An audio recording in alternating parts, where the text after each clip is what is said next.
Hello guys, জন্মাষ্টমীর সবাইকে শুভেচ্ছা। আর এখন আমি চলে যাচ্ছি জন্মাষ্টমীর কিছু পুজো করতে, আমি আর ঠাম্মাও আর অনেকজন ছিল।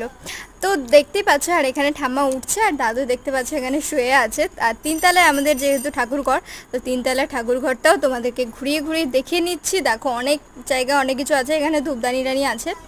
আর এখানে দেখতে পাচ্ছ, আর আমাকেও একটু দেখে নাও তোমরা ভালো করে। আর এখানে ঠাম্মা হচ্ছে তিলের নাড়ু টাড়ু আর চালকুড়ি ভাজা ওগুলো সাজিয়ে দিচ্ছে আমাদের নাড়ু গোপালের জন্য। তারপরে নাড়ু গোপাল খেয়ে নেওয়ার আগে দেখো এইসব ফুল টুল এগুলো জোগাড় যন্ত্র করে রেখেছে। তারপরে দেখো ধূপ টুপ এইসব জ্বালিয়ে নিয়ে করে নাড়ু গোপালের এখন পুজো হবে, দেখতেই পাচ্ছ। আর এখানে ঠাম্মা এখন পুজো করে নিচ্ছে প্রদীপ প্রদীপ দিয়ে, এখন খাইয়ে দিচ্ছি সবাইকে। আর এখানে দেখতে পাচ্ছ একটু ঘন্টা বাজিয়ে দিল। তারপরে দেখো আমি একটু প্রণাম করে তারপরে আমি এখন নাড়ু খেতে থাকি। আর দেখো নাড়ুগুলো প্রথমে চিড়ের নাড়ু খেলাম, তারপরে নারকেলের নাড়ু খেলাম, তারপরে চাল করে ভাজা খাই। চলো টাটা।